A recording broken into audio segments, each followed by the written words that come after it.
Hello and welcome again tonight to our, monthly interview with some of our illustrious industry guests. Today, I have the honor of speaking with Jessica Fleureau.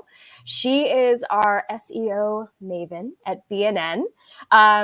Jessica has been working in SEO for 10 years and at BNN for 5. Before joining our digital experience team, Jessica was at 1-800-Flowers and at doing SEO and organic social for their family of 10 different brands. Woo. Jessica attended college for marketing, and despite not knowing about SEO, which I can also say I don't know much about, but when you started, you quickly grew to love it, and she's been invested in exploring the many ways SEO continues to shape the future of digital marketing. Wow. So I guess that actually just leads right into my first question for you, which is, what is SEO? Sure. Thank you for having me. So SEO, it stands for search engine optimization. And the best way I can describe it is if you're going to Google or Bing or any search engine and you type in a keyword, usually you'll see some paid search results, and then you'll see everything else is what we call organic or natural listings, which means that you're not paying to be on those results. It's different things that you do to your website or your page to get to rank on Google, or I'm just going to refer to any search engine as Google because 95+% of searches are on Google. So basically, for those paid searches, it's a totally different process. You bid on keywords, you're spending money, but for natural results, there's a laundry list of things that go into the rankings, which Google doesn't actually tell you what goes directly into their rankings, but they'll give you ideas or ways to improve your site. And there's also just things that SEOs have done over the years to kind of figure out like what works and what doesn't. So we have a general idea of what works. A lot of it is content on your page, having a good user experience on your website, which means, it loads fast because no one wants to wait for a page to load for forever. They'll quickly click away. Just there's a lot that goes into it, but I think we'll get into some of those things. But basically trying to add content to your site that helps Google to understand what your site's about, because they are a bot at the end of the day, not necessarily humans. They do have some human touch to it, but at the end of the day, they're crawling your website, looking at the content and trying to figure out what your page is about. And if you don't have good content to explain that, then they're really not going to understand what your site is about. So it's almost like, just to put this in as layman terms as I can understand it, it's sort of like flooding the internet with a bunch of information about yourself, right? So that it kind of jogs this these search engines to say oh wow, this person, Julie, I know so much about Julie Braunschweiger from all of these pages about her. I know on the BN Press side, we have our BN Press blog. And one of the things that we did to optimize ourselves for SEO and make us more higher ranked in search is we've been adding a ton of blog posts, using keywords, using Barnes & Noble Press. And then we added that to our bnpress.com website, again, to further bnpress.com, in search results. I think that's a pretty good way of thinking about it, right? Yeah, because it also shows your expertise in the area if you're writing about that content. So one of the biggest things lately with Google is they call it EEAT, or EAT.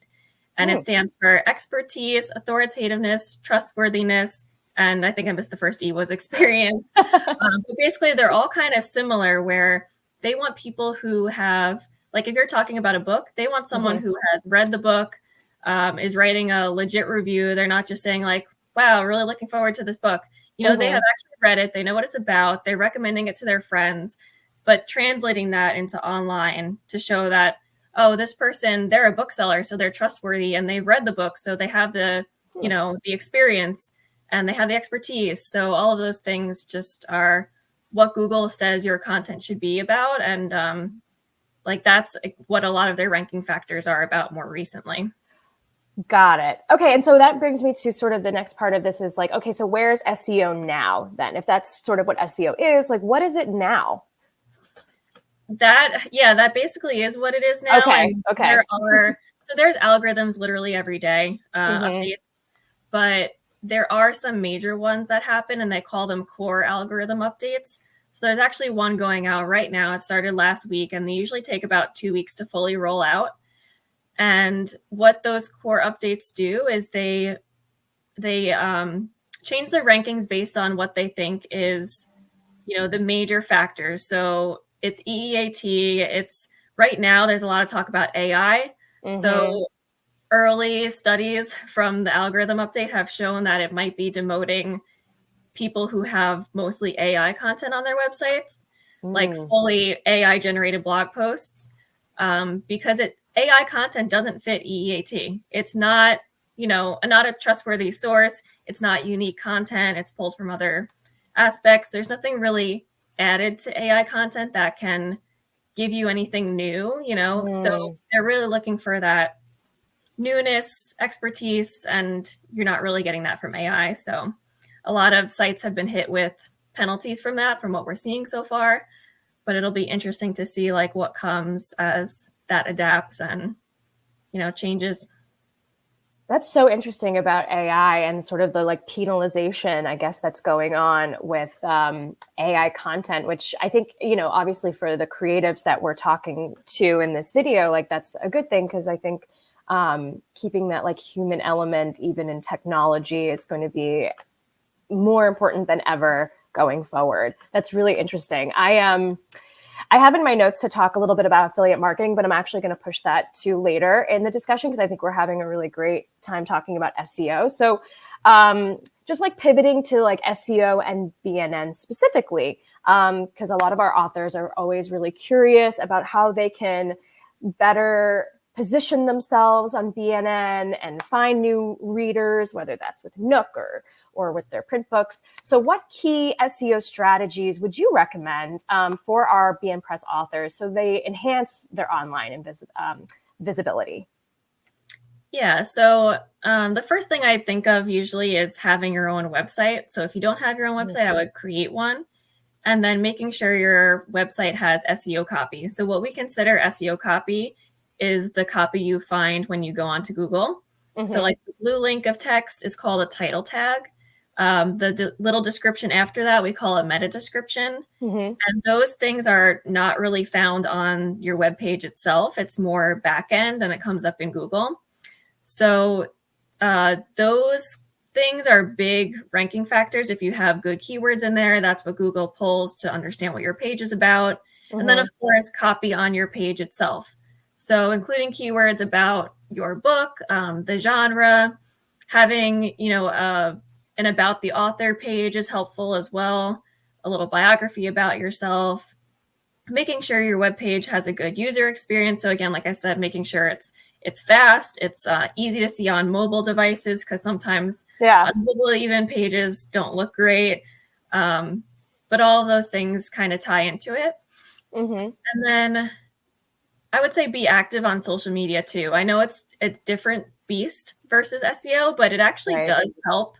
They say it is like a small ranking factor because it shows your popularity and, again, like trustworthiness. So if you have 1 million followers, Google's probably going to see you as pretty much an expert on that topic or whatever you're talking about, or even just, the word of mouth kind of helps. So all those things are good. Trying to think of others. So I would also, you mentioned the blog. So writing blog content is really helpful as well. Again, like if for Barnes & Noble, this is a good example. On our website, since our website is mostly products, we don't have much copy. We're not a blog. We do have a blog. But the challenge for our category pages is how do we add more content to show Google what these pages are about? Because otherwise it's just a header and a list of our products. So we do write copy for those pages to try to, explain what it's about, maybe answer some frequently asked questions. So those kinds of things you can do. And then, writing that content to get more keywords, to show your expertise, and, get more traffic to your site too, because it can be a big traffic driver, especially if it ends up going viral or something. Yeah. That reminds me, we do have these like chunks of text. If anyone goes to bn.com and goes to a search results page or a collections page or one of our storefront, mostly I think our storefront pages, like the ebooks page, for instance, and you go down to the bottom and there's that chunk of text that has, I think, is there to really help describe what's on the page, right? And that's used for SEO optimization, because essentially, as you said, it's just listing a bunch of products, and that doesn't really describe the page enough, I think, to translate to search results, right? Yes. And I will caveat, because this came into my head earlier too, that you don't want to make it spammy. Like, you don't want to write just for bots. The whole point is to be for users. Like, all of your content should be written for your users. And back probably 15, 20 years ago at this point, when Google and SEO was kind of just picking up, people used to just add a million keywords on their page. They would even hide them. Like, Google would see the keywords and try to get you to rank. That does not work anymore. It's actually a penalty if you are keyword stuffing, they call it. So you don't want to do that. So I'll mention that. But yeah, in general, your content should be written for your user. And we do have those blocks, which technically we write them to, to help us rank. But at the end of the day, it is helpful content about our ebooks, about the Nook, that we just can't fit really on the page otherwise, unless you went to one of our blog posts. So. Right. It's not there just to be like Nook, Nook, Nook, Nook, Nook, Nook, Nook, like in order to like spam, like you said, like search with the word Nook or Nook device or e-reader or something like that. It actually is a helpful block of text describing what we're trying to surface to our customers and to our readers. So I think that's a great takeaway, that we're not writing spam, and neither should anyone looking to like create, SEO content on their website or their blog. You're not just like putting your name 1,000 times on a page or something. Yeah. Which then also makes me think about, okay, if, is there a way for authors then to effectively optimize like their book titles or description and metadata to boost discoverability and enhance SEO on bn.com? Yeah. Without spamming keywords. Sorry, without using spam keywords. And I'm going to assume that most of our audience here does not have access to like SEO research tools or anything. There are some free ones or free trials, but just assuming that you don't have access to any of that stuff to figure out what keywords people are searching for, the next best way is just to go onto Google, type in your book name, and see what's coming up. If you see, a lot of the times for books, it's the book name and then the author. That's how we have our PDP set up, our product pages. But also just, see what people are talking about. Maybe you're coming up on Goodreads and it's coming up for a specific genre. So maybe that genre you should include in your copy, or in your meta description. You could say like, my book's a romantasy. So blah, blah, blah. So then you're getting in that keyword too. So if someone starts searching, or even if, they remember part of the name of your book, but not the whole thing. And they're like, oh, I remember this book is a romantasy. What was it? They start searching, you'll come up then most likely, because they have at least part of your book name and they have the word romantasy. So, trying to think of what people would search for to get to the page that you're trying to optimize is the most helpful. That's a really good point about Googling your own book and seeing what comes up and then sort of exploring the various links. What about like Googling like certain tropes and seeing like what pops up? Maybe not your book, but you can see how other people are linked to like certain keywords, genre keywords, trope keywords, maybe even other books in your genre. Yeah, and I think that is where you can get a lot of good blog content ideas. Because if you're searching for something like that, you might get like 10 of the best, romantasy. I'm going to keep using that example. Romantasy books. And maybe you can write, maybe you have 10 romantasy books you can write about, or you can just put yours first and then, list some others that you really liked, or maybe that inspired you or something like that. So those things, it's good to get content ideas just by searching as well and seeing what ranks. That's a really good point. And I actually was thinking earlier about if there are any tools that authors can use to maybe help guide them. I know you said there's some that have free trials and things like that. Is there anything specifically that you can think of, or is it sort of just better to search organically, in the ways that we're describing, like sort of by book title or genre and stuff? Yeah, the tool we use is actually, it's called SEMrush, SEM Rush. Mm-hmm. And I'm pretty sure they have a free version where you can get almost the same amount of data, just or same amount of tools, but not as much data. Like you can only do 10 searches a day or something like that. Right. So don't quote me on that, but I think you can. But if not, I'm pretty sure it's very cheap if you're just, a small author, website owner. Obviously, we have a business account, so it's a little bit different. But Right. on there, they do have a keyword. They call it the keyword magic tool. And you can go in and enter the keyword, and it will give you keywords that are similar to what you typed in, and it'll sort it by search volume. So if you typed in romantasy, it might come up with, fantasy romance has this amount of searches, or just fantasy has this amount of searches. So you can use that to get ideas and also to see what the highest searched keyword is. That's awesome. I'm sure that's really helpful. And so talking more about this, are there any insights that you can share into tailoring like link building strategies, specifically, obviously, for our self-publishing authors? Yeah, link building is another one of those SEO things that can easily be manipulated, which Google has really cracked down on. So for now, I would say link building is pretty similar to word of mouth marketing, where the whole point is that you want genuine links. You don't want to pay for links. You don't want to, get spammy links just to have the links. So I would say any kind of word of mouth, whether that's like reaching out to other authors, reaching out to bookstores, or even to book bloggers or book clubs and sharing your book. All of those things are eventually going to lead to links to your site because, if they're interested, if they're talking about you, that's what Google's looking for. They want to see New York Times is talking about you because they're an authoritative source, and, those kinds of things just help bring up your site. But if you just have, really small, random, maybe not, spammy sites linking to you, it's not really going to help you. So again, posting on social media can help too, because that word of mouth, it eventually leads to links. That's all I'll say.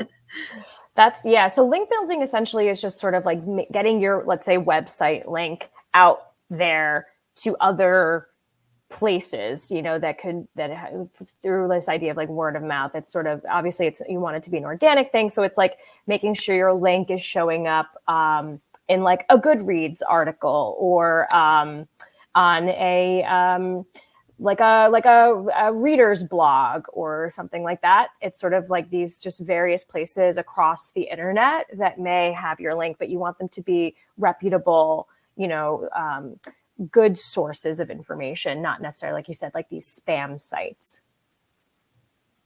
Yeah. So, and linking can tie into affiliate a little too. I don't know if we want to get into that, but like if you are paying for a link, there are certain things you're supposed to do to that link to show Google that you're paying for it. And they're supposed to not count that as like, SEO benefit. If we're going to talk about affiliate marketing, which we totally can at this point, since we're talking about link building, and it sounds like they're kind of, they sort of go hand in hand in many ways. So what exactly then is affiliate marketing? So affiliate marketing, I don't have like the exact definition for it, but my definition or explanation is, if you have another site that links to you and you're paying them a commission for any purchases that happen through that other website, that is affiliate marketing. So traditionally it was a lot of like coupon sites. You might know Rakuten, that's a popular one, like cashback. Right. So on those sites, if someone makes a purchase through the link that's going to your site, so we'll use Barnes & Noble as an example. We are on Rakuten. If someone makes a purchase, we pay Rakuten a commission on the sale of that item. So that's basically how it works. But, it can be, now it's even more than coupon and loyalty. It's bloggers, pretty much anything, even social media, TikTok, Right. Instagram. When influencers talk about, clothes or food or whatever they're talking about, and they have those affiliate links, they're Right. getting permission on those. So it Oh can yeah. really be posted anywhere, and it's good for marketing. It's a really good It's like they're marketing. like, comment here to get my link or something like that, right? Yeah. I see that all the time on TikToks and Reels. And so, so that, why should authors then use affiliate marketing? Well, I mean, for authors, you are trying to sell your book, right? And if you are, for joining the Barnes Noble program, especially, I would say if you're already promoting your book and linking to your book on your website, why not get paid a commission to do so? Right. So, on our end, we obviously want you to promote Barnes and Noble. We want to be, your bookstore of choice. So linking to us, means a lot. But for you, you're getting the extra commission on it. So it benefits both of us, really. And that's the good part about affiliate marketing. It's mutually beneficial. So essentially, like someone who's going to an author's website, there will be a link that says like, get your book on Barnes and Noble. And that is that, affiliate link, right? Mm-hmm. Yeah. And so that comes to my next thing, which is, does BNN have an affiliate marketing program? Yes, we do. We do. Yes. And we are, actively trying to add more authors to the program, because the whole thing is that we are trying to move away from those like coupon and deal. And we're trying to focus more on authors and book lovers. And we really just want this big community of people that love books and writing. So yeah, join our program. Yes. And your next question is probably going to be, how do you join? That's right. So we work with a third party, sorry, they're called Commission Junction, or CJ. And you can sign up through them. And they have all the information you need to create tracking links and all of that. To find the link for it, we can send it, or maybe, we'll post it in the comments. But also it is on the Barnes & Noble website in the footer of the page. If you scroll all the way down, it should say something about affiliate, and it's pretty easy to sign up. I would say you pretty much need a website in order to apply. If you can add in the description that, you're an author and you have a book that you sell at Barnes & Noble, you want to be added. We try to go through all the applications to, make sure we accept all the authors. Right. So as long as you are, book related, book focused, we want you in the program. We'd love to have you. Yes. So join today, I guess. I did scroll. So if you go to barnesandnoble.com and you scroll all the way down to the bottom, there's a little section in the footer called BNN Services. And the very first thing on there is the affiliate program. So it should be relatively easy to find. You just have to, again, scroll all the way to the bottom, but we'll also put the link in our comments after this chat. So yes, join the BNN affiliate program. We are back up and running, which is really exciting. And okay, so we went for a little ride on the affiliate marketing train, and now we're going to come back to SEO, because there's a couple more questions I actually had about SEO and how to understand its impact. And so are there key metrics and analytics that our authors should prioritize? Yeah, the main thing we look at is rankings. So again, we have these tools that will, show you where you're ranking for different keywords.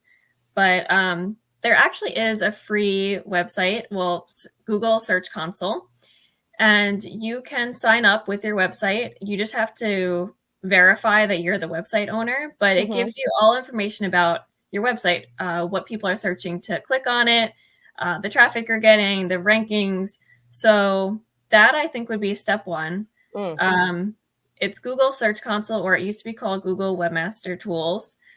So on there you can pretty much see, and those are the metrics we look at: rankings, clicks, the keywords that people are searching for.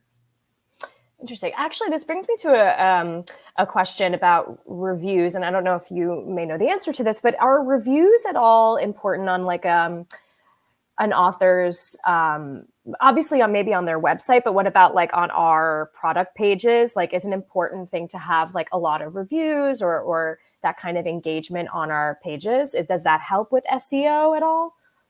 Absolutely. That is actually a huge ranking factor because Okay. not only is it unique content, but it shows again that, you're trustworthy, people are Mm, talking about it as popular, you're adding in more keywords, people are able to see what the book is about, so it helps with conversion. So mm. all of those things, it is very helpful. There's a whole algorithm update that Google puts out just for reviews. So Whoa. Okay.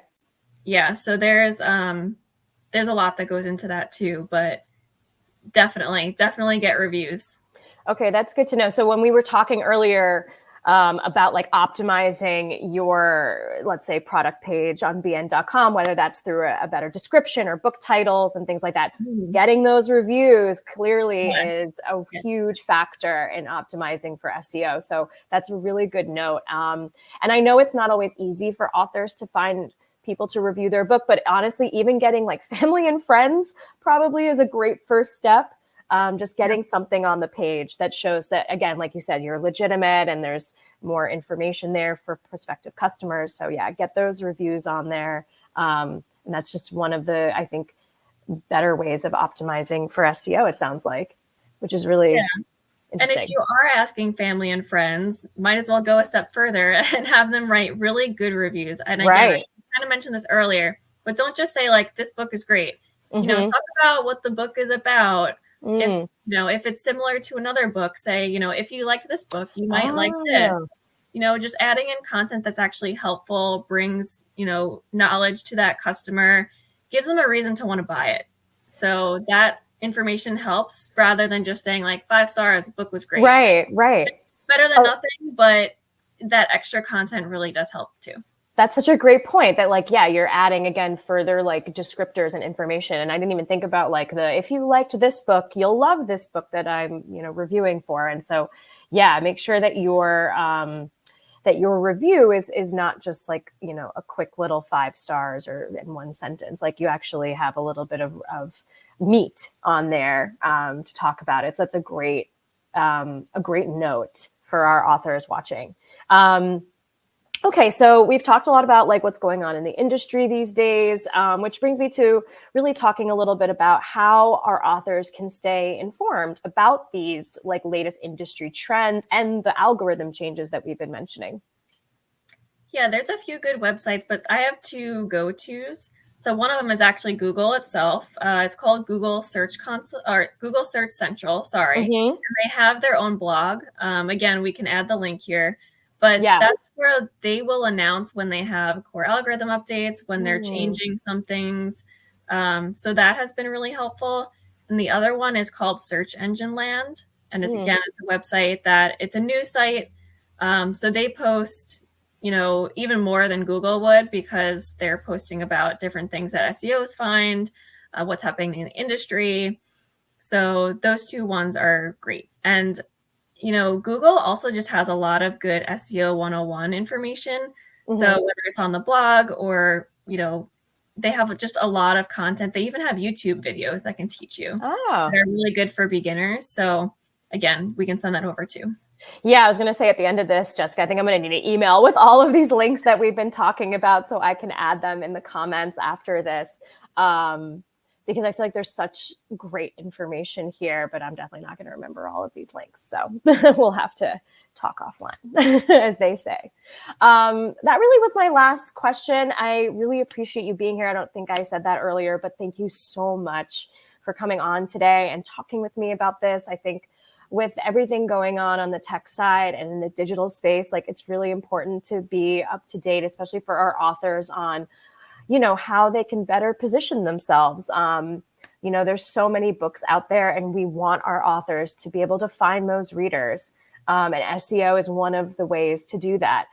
So any final thoughts or tips for our indie authors on using SEO and affiliate marketing to reach more of those readers?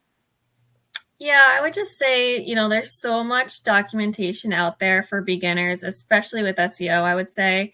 So, finding those things, reading up on it, watching those videos that we'll send, really goes a long way. You can always hire someone to create a website or do your Right. SEO, but really you can do it yourself. Like Mhm. I support you guys. I know you can do it. I started from, not knowing SEO either. Yeah. So, We anyone believe in believe in you. exactly. Yes, we believe in you. You can do it. And like you said, like there is so much information out there, and YouTube is a great way to learn. I know I watch countless YouTube videos on different things because you can always find something if you want to learn about it on there. And so, with SEO, I think there is so much that could be gained from understanding it. And I think this was a great conversation and learning how to optimize it and use it going forward. So thank you so much, Jessica. This was a great time, Thank you. and I really, really appreciate it. So thank you, everybody, for watching. See you soon.